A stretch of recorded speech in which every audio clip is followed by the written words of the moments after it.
Knapsack problem दो तरह की होती है, ग्रीडी अप्रोचेस में भी आता है और डायनामिक अप्रोचेस में भी आता है। तो दोनों को सॉल्व बेसिकली एक ही तरीके से करते हैं, और ये जब हमने असाइनमेंट प्रॉब्लम किया था वो भी ब्रांच एंड बाउंड प्रॉब्लम था, और ये भी उसी के अंदर आता है। ठीक है, तो मैंने इस वजह से इसको मेंशन कर दिया कि ये भी किसके अंदर आपके पास आता है, ब्रांच एंड बाउंड प्रॉब्लम के अंदर आता है।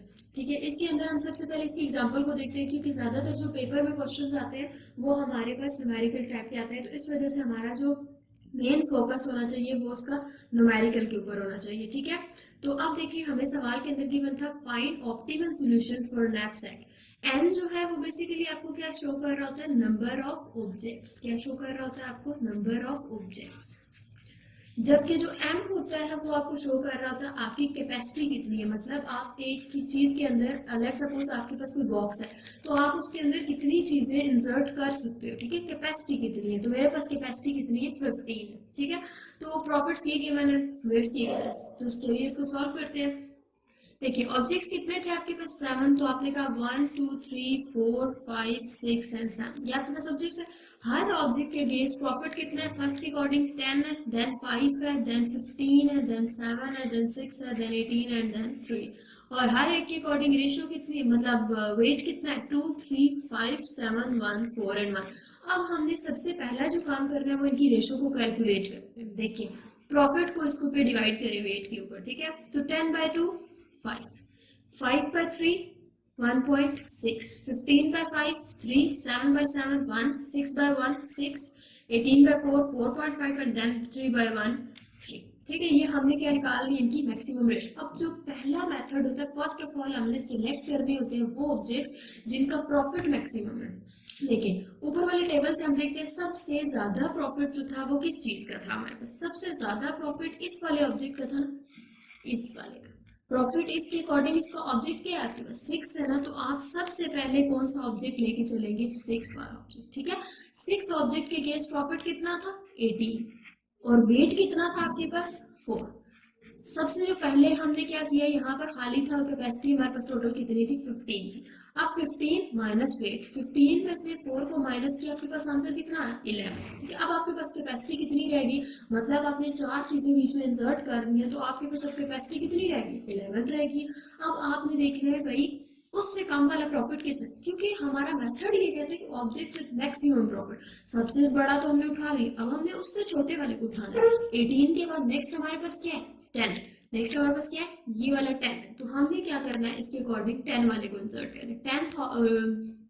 10 प्रॉफिट है, ऑब्जेक्ट उसका क्या है, 1 है। ठीक है, 10 प्रॉफिट है, ऑब्जेक्ट उसका 1 है, और वेट उसका कितना है, 2 है। अब 11 रिमेनिंग वेट था, उसमें से ये जो वेट था 2, इसको आपने माइनस किया तो आपके पास कितना आ गया, 11 माइनस 2, आपके पास अब आपके पास आ गया 9। ठीक हो गया। अब आपने क्या करना है, बेसिकली हमारे पास उसके अकॉर्डिंग उसकी, ठीक है, अब हमने नेक्स्ट जो हमारा टारगेट है ना, रिमेनिंग वेट, अब हमने कैलकुलेट कर लिया।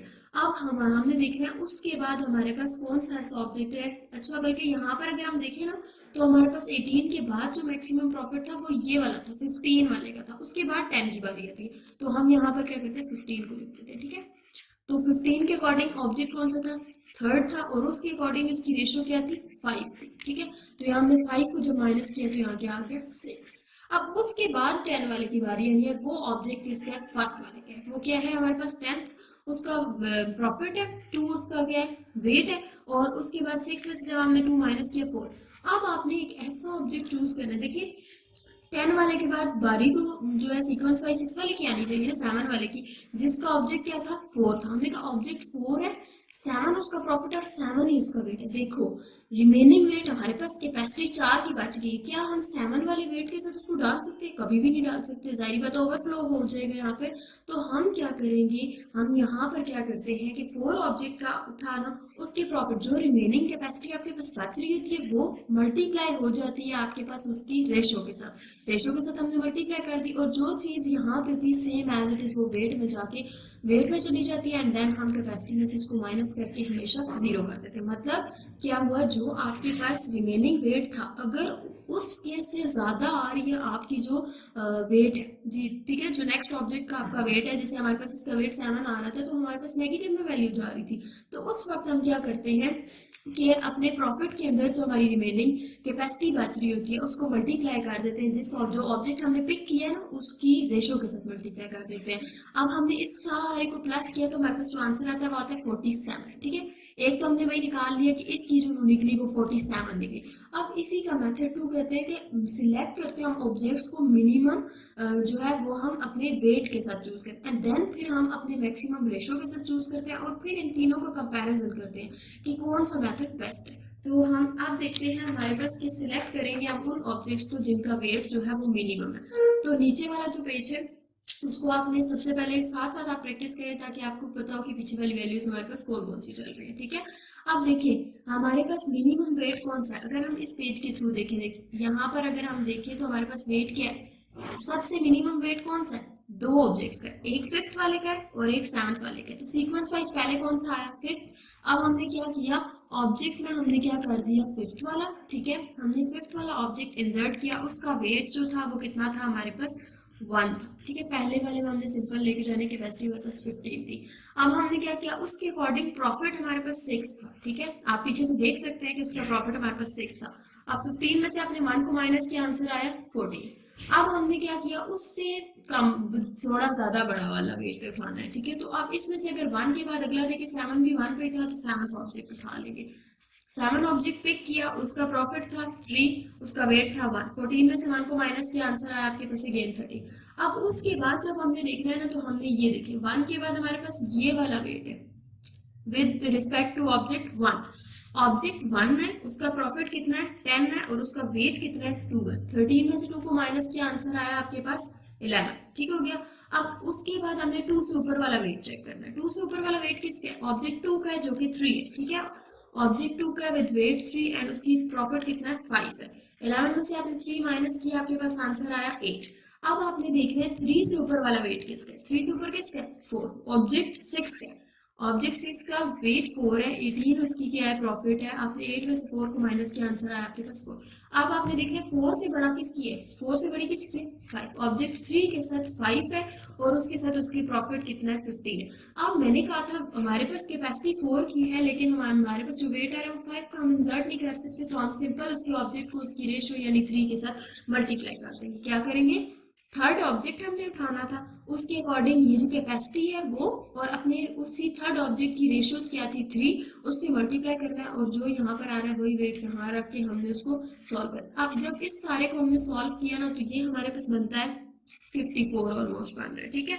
अब इसका भी निकालिए। अब थर्ड जो हमारे पास है वो हमने मैक्स रेशियो के साथ अपना ऑब्जेक्ट बनाना है, सेम एज इट इज है। देखें आपने सबसे पहले 15 था आपके पास, अब आपने मैक्सिमम रेशियो उठानी है। तो देखिए मैक्सिमम रेशियो आपके पास क्या थी, सबसे बड़ी रेशियो आपके पास क्या थी 6 थी, तो वो किस ऑब्जेक्ट पे थी 5th वाले पे, ठीक है। तो आपने क्या किया 6 आपके पास रेशियो थी 5th ऑब्जेक्ट के ऊपर, आपने क्या लिख ली, उसका प्रॉफिट क्या था 6, उसका वेट क्या था 1, इस तरह आपने कैलकुलेट किया 15 माइनस 1, आंसर आ गया 14, सेम एज इट इज जैसे आपने उठाया।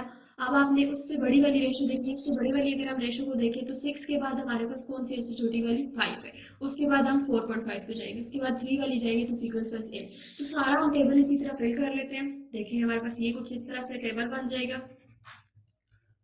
14 में से जब आपने 2 को माइनस किया 12, देन आपके पास ऑब्जेक्ट नंबर 6 आएगा। ऑब्जेक्ट नंबर जो 6 है आपके पास उसकी 18 उसका प्रॉफिट है, 4 उसका वेट है, एंड देन जब 12 में से आप माइनस करेंगे तो आपके पास आंसर आएगा 8। उसके बाद आपके पास थर्ड वाला ऑब्जेक्ट है उसकी 15 है, देन आपके पास 5 आता है, 8 में से आपने 5 को माइनस किया 3 आ गया। उसके बाद आपके पास 7th वाला ऑब्जेक्ट आता है 3 उसका प्रॉफिट है, 1 उसका वेट है, जब आपने ये माइनस किया तो आपके पास। अब यहाँ पर आपने नेक्स्ट जो ऑब्जेक्ट चूज किया था वो सेकंड वाला था क्योंकि उसके अकॉर्डिंग उसका वेट जो था रेशियो जी थी वो लास्ट पे आ रही थी। तो आपका जो सेकंड ऑब्जेक्ट है ना, आप देखिए आपका जो सेकंड ऑब्जेक्ट है उसका 1.6 था, ठीक है, जो सेकंड ऑब्जेक्ट है उसका 1.6 है। तो अब आपने क्या करना है, उसका जो वेट है वो 3 है, मतलब 2 से ग्रेटर है, तो आप उसकी रेशियो के साथ उसको मल्टीप्लाई कर देंगे। 2 को आप किससे मल्टीप्लाई कर देंगे 1.6 के साथ, जो कि आपके पास जो भी आएगा 3.2 आता है, और उसके अकॉर्डिंग उसका वेट हमने कहा था ना कि उसका वेट अगर ग्रेटर है तो रिमेनिंग वाले को लिखेंगे और उसमें से उसको माइनस करेंगे, आंसर आ जाएगा। अब इसको जब आपने सॉल्व किया तो आपके पास आंसर आता है 55.2। तो देखिए पहले वाला का आंसर क्या था हमारे पास 47, फिर हमारे पास आंसर क्या आया, 55 54 आया था, ठीक है, एंड देन 55। तो सबसे ज्यादा अच्छा आंसर किसका है, मैक्सिमम रेशियो हम कह सकते हैं इसका सबसे ज्यादा है ना, तो हम क्या कहेंगे कि maximum ratio is the best method, ठीक है, जिसका प्रॉफिट सबसे ज्यादा आएगा हम कहेंगे वो हमारे पास सबसे बेस्ट मेथड है।